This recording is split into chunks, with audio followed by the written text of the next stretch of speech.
Hello you guys, and welcome back to a Let's Play of Yu-Gi-Oh! The Sacred Cards. This is Cyber Bowser here, and today, is anybody ready to go swimming? Oh, who am I kidding? It's the winter time. Why wouldn't it be? So yeah, you'll notice here that we have an Umi field here. Umi basically, powers up aquatic monsters, such as sea serpents, aqua types, it even powers up thunder monsters, but I'll get to that later. It also weakens pyro monsters. Fire Reaper has a fire tribute, but it's not a pyro, so I don't have to worry about that.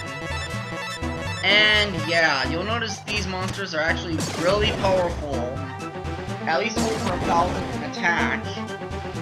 So it is recommended to have some kind of defense. You'll notice I'm saving Gray Key for later, because obviously I don't want to lose any traction. Yep, the card I was waiting for. But first, let's get rid of these cards. Electric Snake. This is the card that is going to save my butt, as you're just seeing right now. And Penguin Knight also gets powered up here. So, I think it's safe to say I'm gonna win this duel, right? Not necessarily, because there is gonna be a monster that can destroy my own cards with almost 1,400 in attack. That's insane. But yeah, he won't know what hit him. I mean, seriously. Beast of Gilfer. But it's a little too late, game. I could have won this without Beast of Gilfer. But that's okay. What do we get? Sword Hunter. Yeah, kind of a god-awful card right there. It has a cost of 14, so you can pretty much add it to your deck with hardly anything, really. Okay, Aqua Snake. 1365 in attack. That's not very good. So let me see your hand. As I figured, nothing good. So let's just see what he does. Or she. I believe it's a girl that we're fighting. What? We fight females in this game too? I hope nobody was being gender specific here. Haha. No, I'm totally kidding. Alright. Now it's gonna look like I'm getting my butt kicked right now. But with Electric Snake, Thunder's good against water. Thank God for my Pokemon days. I actually know types in this game, which makes this really easy. I was debating whether to sacrifice him, but for the better of the team, I thought I'd better do it. Alright. Witch's Apprentice. We already know its effect by now, but it powers up Beast of Gilfer too. This is actually a pretty good combo that I use here, where I pretty much have shadow monsters, and they eventually all of them get powered up, which is my strategy. I don't really have many trap cards either. I just let my monsters do the talking, pretty much. There are some cases where I can't do it though, but the primary focus in the aquarium is to at least have one thunder monster that is able to withstand the offense of the aquatic monsters. You'll see why once we get to a certain person. But yeah, we basically made her mad, and apparently we're fighting this dude because he wants us to take a licking. The only thing I lick is an apple. Seriously. Okay, Aqua Snake.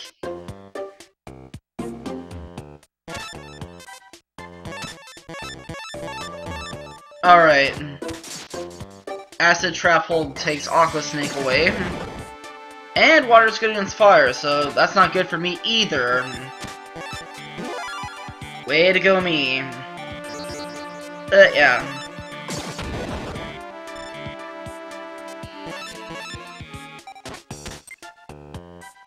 Okay, you're just being defensive.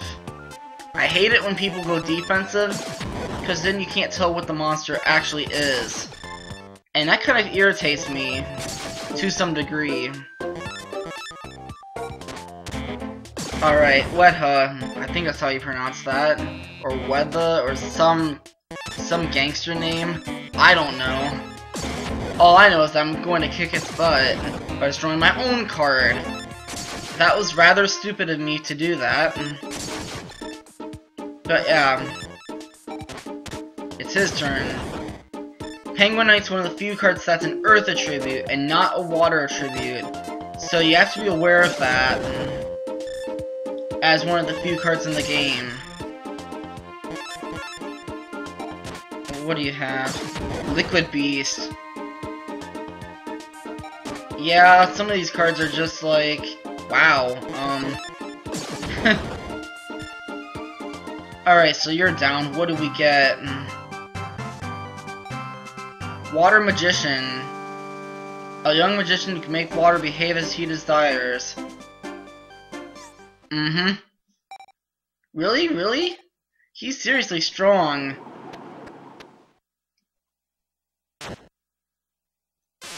Oh, crud. I can't win! How do you like the power of my seed deck? We'll get to him in a second. But that, my friends, is Mako Tsunami. And for the first generation, Mako Tsunami is, well, no, he was introduced in Duelist Kingdom. Dang it, what was I thinking of? Anyways, Mako is nicknamed the Fisherman. You'll see why once we get to him. It's my turn. This guy's not gonna last very long with this card that's on the field. Commune Wizard. Yeah, that was a trap card I wasn't expecting these guys to have yet. Ikaboon, which will destroy a monster with an attack of 1000 or lower. I did not know that a person of that caliber would have it, but I guess so. And at this point, you should have cards beyond 1000, if you don't. I just got unlucky there. But now I'm able to attack you. Hee hee. Of course. Oh yeah, Hourglass of Life. I should explain what that card does. Basically, you sacrifice 1000 life points of your own to power up every monster that's on your field. Pretty much.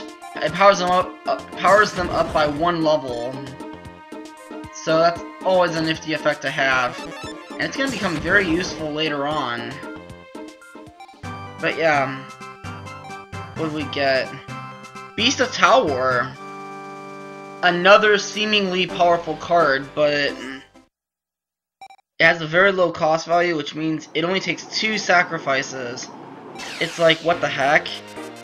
Now, we're gonna fight Joey here. If you didn't manage to fight Joey the first time in the card shop, not the card shop, at the toy shop or something, if you didn't fight him there, as part of the secret, this is the first place you'll fight him. And it's kind of a weird area for him, too, because we're fighting near the water. But you can pretty much defeat his cards at this point. This will be a cakewalk compared to Mako. But I'm guessing you guys already knew that. That's one reason why Joey lost. Because some of his cards are machine monsters. And if the field is an Umi, if it has any kind of water around it, not only do pyro monsters get lowered, but machines also get lowered. Just in general.